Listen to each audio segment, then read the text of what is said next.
Assalamualaikum warahmatullahi wabarakatuh. Kembali bertemu dengan saya Farhan Razi di channel Belajar Bersama. Hari ini kita akan belajar terkait subbab aproksimasi integral, salah satu subbab di materi atau mata kuliah metode numerik. Baik, sebelum kita lanjutkan, silakan dipersiapkan alat tulisnya terlebih dahulu.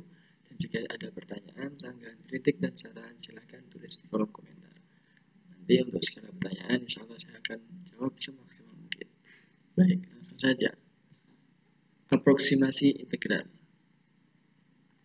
Sebagai pendahuluan, aproksimasi numerik suatu integral tertentu dikenal dengan istilah kuadratur numerik. Kuadratur ini juga dipahami sebagai metode aproksimasi integral dengan menggunakan jumlahan terhingga. Berdasarkan kuliah kalkulus, suatu integral didefinisikan dalam bentuk jumlahan tak hingga. Bentuk jumlahan hingga dibentuk dengan cara mengambil nilai integral fungsi f pada beberapa titik di dalam interval AB yang banyaknya berhingga. Cara ini dikenal dengan nama aturan kuadratur.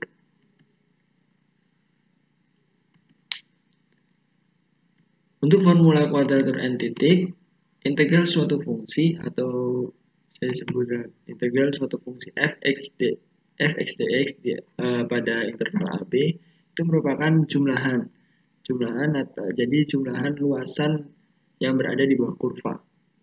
Ini di mana titik-titik xi itu berjalan dari 1 sampai n dan di mana fungsi f dievaluasi disebut dengan absis fx ini atau node, sedangkan koefisien wi ini disebut sebagai bobot dan Rn disebut sisa atau residu. Apabila Rn itu sangat kecil, maka interval tertentu diaproksimasi dengan aturan kuadratur yang diberikan oleh integral fungsi itu mendekati jadi sigma WIFX. Jadi ketika Rn ini sangat kecil, maka integral itu bisa dikatakan nilainya sama dengan atau jumlahan WIFXI ini nilainya akan mendekati integral suatu fungsi f. Di jumlahan itu jika sisanya sangat kecil, maka bisa dikatakan nilainya hampir sama dengan fungsi integralnya. Dengan demikian, bagaimana cara kita bisa memilih absis xi dan menentukan wi yang memberikan hasil yang maksimal. Jadi kita bisa memaksimalkan jumlahan ini dengan cara bagaimana sih biar xi yang kita pilih itu maksimal dan membentukkan wi yang maksimal.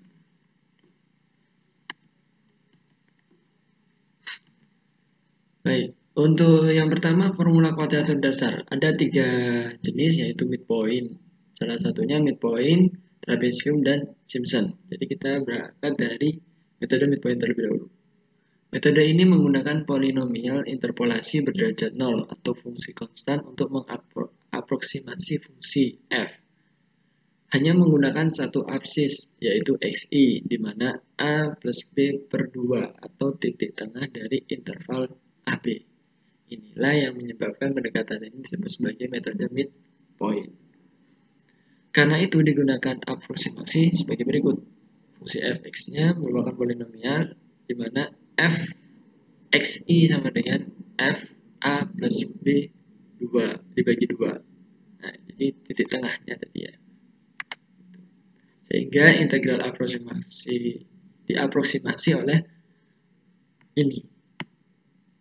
Nah, hasilnya adalah b min a dikali dengan fungsi a plus b dibagi 2. Secara geometris, metode midpoint ini mengatakan bahwa luasan di daerah di bawah kurva fx dari x sama dengan a sampai dengan x sama dengan b diaproksimasi oleh luas daerah persegi dengan sisa b min a dan fungsi f di mana x-nya a plus titik tengah AB. Nah, secara gambar seperti ini. Jadi, ambil interval AB, kita ambil titik tengahnya. Itu yang dijadikan xi untuk fungsi fxi.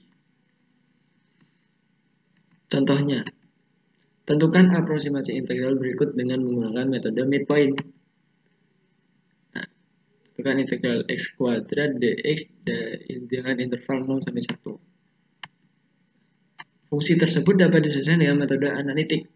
Dengan analitik fungsi tersebut adalah sebagai berikut. Jadi kita menggunakan integral yang biasa kita lakukan di SMA. Hasilnya seperti ini, yaitu 0,3333. Nah, dari soal itu diketahui fx-nya adalah x kuadrat dengan batas integral a sama dengan 0 dan b sama dengan 1. Untuk metode midpoint maka diperoleh hasil seperti ini. Jadi dari yang kita peroleh tadi, midpoint fungsi f sama dengan b min a dikali dengan fungsi titik tengahnya atau a plus b dibagi 2. Hasilnya 1 dikurangi 0 dikali dengan fungsi 0 plus 1 dibagi 2. Itu bisa dikatakan 1 dikurangi 0 kan 1. F 0 plus 1 per 2 kan setengah. Jadi F setengah. Sedangkan fungsi f x-nya adalah x min 2. X pangkat 2.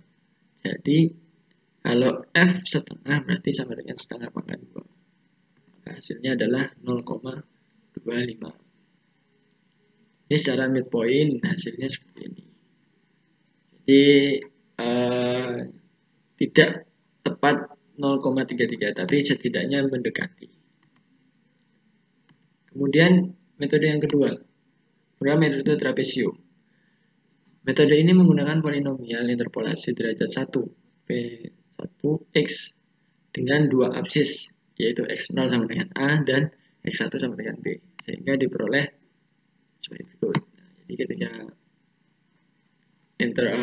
polinomial interpolasinya itu yang ditulis seperti ini, fa ditambah fb dikurangi fa dibagi b min a dikali dengan x min a. Selanjutnya polinomial ini diintegralkan dari a sampai b dengan interval a sampai b. Hasilnya seperti ini. Jadi ketika ini diintegralkan hasilnya adalah setengah b min a dikali dengan fa ditambah dengan fb.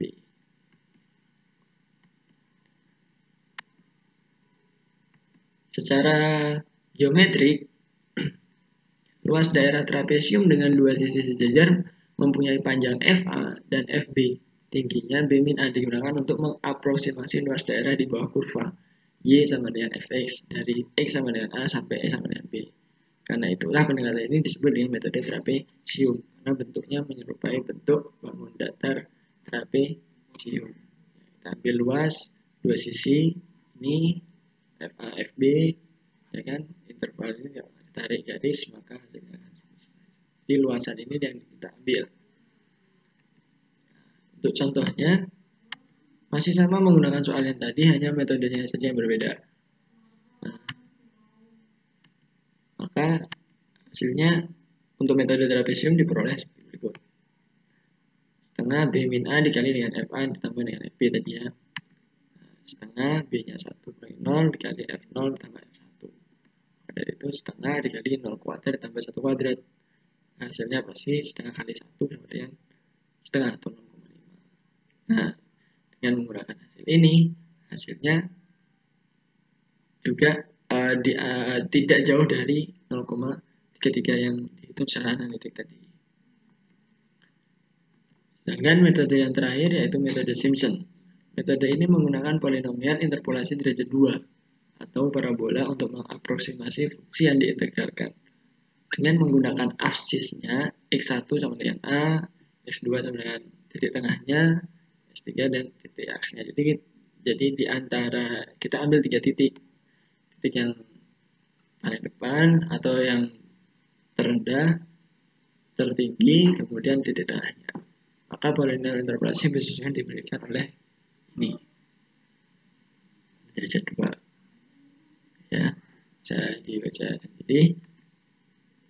Sehingga untuk polinomial interpolasinya maka hasilnya seperti ini, fx1 ditambah dengan fx2 min fx1 per x2 min x1 kali x min x1 ditambah dengan f interval x2 x1 dikurangi f interval x1 x2 dibagi x3 dikurangi 1 dikali x min x1 kali x min x3.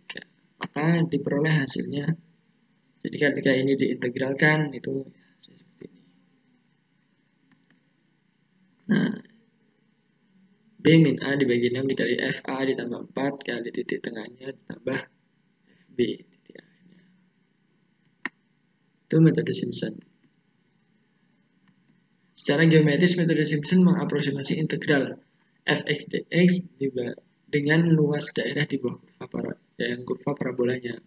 Nah ini ya, jadi kan diambil dari 3 titik A, B, dan titik tengahnya. Kemudian kita buat kurva, sehingga kita ambil luasan di bawah kurva itu. Nah, itu mendekati itu. Contohnya, dengan soal yang sama, hanya metodenya yang berbeda.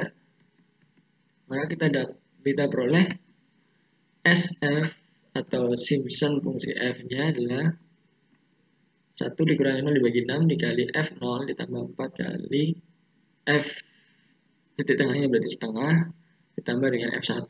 Maka hasilnya adalah 1/6 dikali 2. Nah, itu hasilnya adalah 0,3333. Nah, dari hasil ini ternyata hasilnya sudah sama persis. Nah, terus bagaimana? Berdasarkan contoh tadi, maka untuk kesalahan didapat dari selisih antara nilai aproksimasi yang kita hitung tadi dengan nilai eksaknya, integral analitik tadi, sehingga cukup diambil nilai mutlaknya saja. Kita ambil nilai mutlaknya. Jadi nilai mutlak dari selisihnya itu. Untuk yang pertama, kesalahan metode midpoint. Itu mutlak dari 0,25, hasil yang kita hitung midpointnya tadi, metode midpoint dikurangi dengan hasil integralnya 0,33, maka hasilnya adalah 0,08333. Kemudian untuk kesalahan metode trapesium juga sama, kita ambil interval mutlaknya, maka hasilnya adalah 0,1667. Kemudian metode Simpson juga kita ambil mutlaknya, ternyata hasilnya adalah 0. Nah, sama persis tadi ya. Nah, dari hasil ini dapat disimpulkan bahwa metode Simpson itu memberikan kesalahan yang paling sedikit atau paling kecil di antara metode yang lain. Ini baru satu contoh saja. Ini saya ambil di buku contoh tentukan aproksimasi integral untuk menggunakan metode midpoint, trapesium, dan Simpson. Ini telah dihitung dengan masing-masing metode tersebut, hasilnya didapat seperti ini. Ternyata kesalahan metode Simpson itu lebih kecil ya dari metode yang lain. Jadi juga dapat disimpulkan bahwa metode Simpson ini memberikan kesalahan yang paling kecil di antara kedua metode lainnya. Oke, nah itu jadi dari 3 metode itu, metode yang paling hasilnya mendekati hasil integral adalah metode Simpson. Baik, kita masuk ke estimasi kesalahan metode kuadratur dasar. Jadi ada 3 metode, berarti ada 3 teorema. Yang pertama untuk midpoint itu memberikan kesalahan sebagai berikut. Jadi ini midpoint. Jadi errornya itu ketika B min A pangkat 3 dibagi 24 dikali turunan kedua dari fx-nya, atau dimana Z itu di antara AB. Jadi kita ada batas A sampai B, Z itu di antara AB-nya. Kemudian teorema yang kedua, untuk metode trapesium memberikan kesalahan sebagai berikut. Min B min A pangkat 3 dibagi 12 dikali turunan keduanya juga dari Z-nya, di mana Z itu diambil dari antara interval A sampai B. Dan teorema yang ketiga, untuk metode Simpson memberikan kesalahan sebagai berikut. Ya, kesalahannya adalah min B min 5A B min A per pangkat 5 dibagi 2880 dikali dengan turunan keempat dari Z-nya, di mana Z itu antara interval AB. Jadi dari 3 teorema ini silakan dicari buktinya bahwa teorema ini bernilai benar. Kalian cari sehingga tidak semerta-merta hanya menggunakan teorema ini untuk menyelesaikan suatu permasalahan. Nanti hasilnya bisa dicantumkan di kolom komentar. Nanti kalau misalnya ingin dikirim ke email, nanti saya cantumkan email saya di link deskripsi. Baik, kita masuk ke contohnya. Tentukan aproksimasi nilai LEN 2 dengan metode kuadratur dasar. Kemudian tentukanlah juga estimasi kesalahan dan bandingkanlah. Berarti yang di contoh ini kita harus tahu dulu LEN 2 itu berapa. Yang kita tahu adalah LEN X. LEN X itu adalah 1 per Z. 1 per Z plus 1. Z dimana batasan dari 0 sampai X min 1. Itu integral dari LEN X. Untuk mencari nilai LEN X itu adalah itu. Berarti kalau kita mau mencari LEN 2, berarti kan kita substitusikan X-nya, 2-nya ke X sehingga didapatkan bahwa kemudian Z-nya kita ganti kita substitusikan X sehingga didapat integral 1 per X plus 1 dari 0 sampai 2 min 1 sehingga kita peroleh LEN 2 itu hasilnya adalah 1 per X plus 1 dx di mana 0 sampai 1 intervalnya dari 0 sampai 1. Nah, sehingga kita dari hasil tersebut kita peroleh A-nya 0, B-nya 1, kemudian Fx-nya 1 per X plus 1.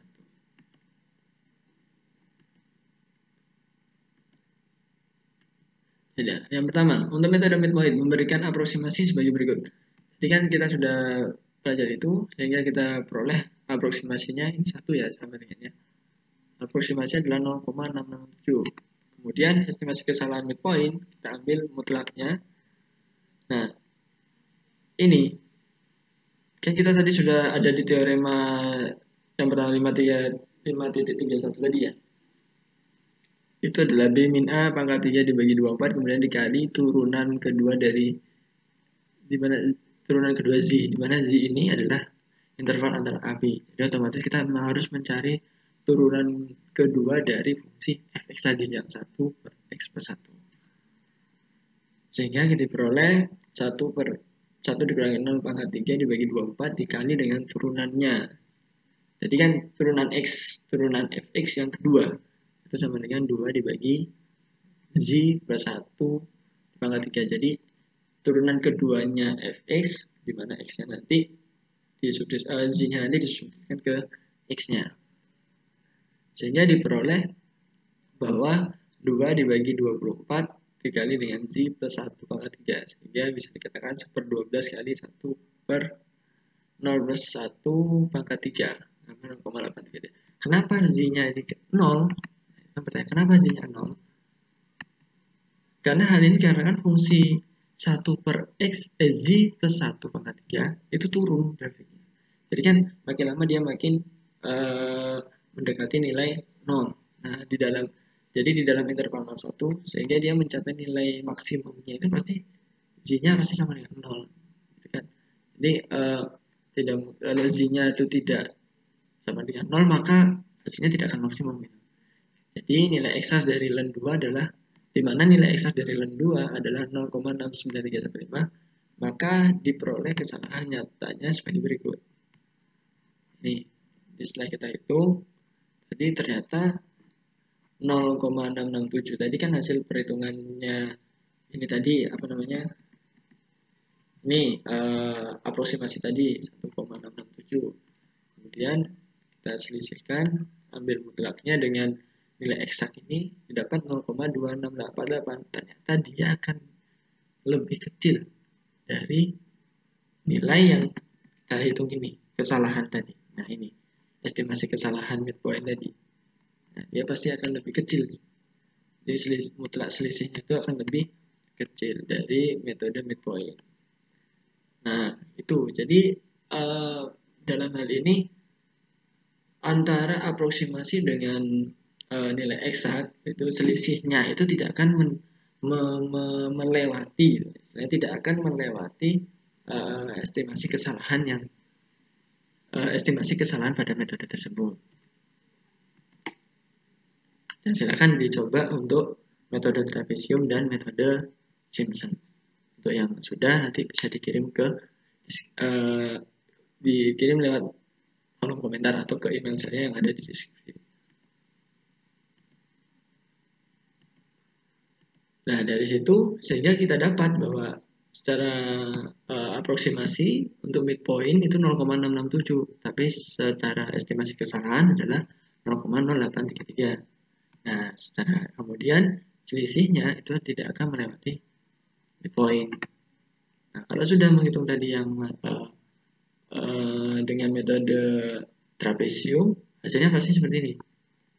Secara aproksimasinya adalah 0,75, kemudian estimasi kesalahannya adalah 0,1667. Nah, kalau sudah, kemudian selisihnya antara aproksimasi dengan eksaknya tadi itu 0,5685 dan dia tidak akan melewati 0,1667 punyanya estimasi kesalahan metode trapesium. Kemudian yang terakhir juga ketika kita menggunakan metode Simpson didapat bahwa hasilnya adalah 0,6, aproksimasinya menghasilkan 0,6984. Kemudian estimasi kesalahannya yang kita dapat adalah 0,00833. Kemudian selisihnya antara aproksimasi dengan nilai eksaknya itu adalah 0,0129. Dia tidak akan pernah melewati 0,0833 atau lebih kecil dari estimasi kesalahan metode Simpson-nya. Itu berdasarkan contoh tersebut bahwa didapat estimasi kesalahan suatu metode aproksimasi itu memberikan batas atas kesalahan aproksimasi. Jadi kesalahan nyata tidak akan melebihi estimasi. Jadi kita punya estimasi itu sudah merupakan batas atas kesalahan. Jadi sudah paling tidak mungkin melewati itu gitu maksudnya. Jadi tidak akan pernah melewati estimasi kesalahan metode-metode tersebut. Jadi ketika kita mau mencari estimasi kesalahannya itu misalnya kita dapat 0,08, otomatis kita kalau mau mencari aproksimasi kemudian kita nyari eksaknya kita selisihkan, hasilnya sudah akan tidak melebihi ini nih. Jadi cukup kita menggunakan estimasi kesalahan metode Simpson saja. Itu cukup untuk pertemuan hari ini. Jadi itu terkait aproksimasi integral. Ada 3 metode. Yang pertama metode midpoint, trapesium, dan metode Simpson. Masing-masing memiliki keunggulannya masing-masing. Tapi secara perhitungan tadi sudah kita belajar bersama tadi bahwa untuk aproksimasi Simpson itu selisihnya lebih kecil. Jadi bisa dikatakan lebih baik menggunakan metode Simpson daripada menggunakan metode dua lainnya. Kemudian untuk teorema tadi, estimasi kesalahan tadi juga sama. Ketika kita menggunakan aproksimasi, selisih antara aproksimasi dengan nilai eksaknya, maka hasilnya tidak akan melewati estimasi kesalahan dari ketiga metode tersebut. Mungkin itu yang bisa saya sampaikan pada pertemuan kali ini. Silakan jika nanti ada pertanyaan, sanggahan, kritik, saran, silakan tulis di kolom komentar. Nanti untuk pertanyaan, insya Allah saya akan berusaha maksimal untuk menjawab semaksimal mungkin. Untuk yang tugas-tugasnya silakan dikirim melalui kolom komentar atau kalau misalnya mau langsung email ada alamat emailnya di link deskripsi. Mungkin itu untuk hari ini cukup sekian materi yang bisa saya sampaikan. Sampai jumpa lagi di video selanjutnya terkait materi-materi yang mungkin ada yang lebih baik lagi. Nanti pokoknya selama video ini saya share, mohon kritik dan saran yang itu pasti sangat membangun saya dalam membuat video seperti ini lagi. Sekian, terima kasih.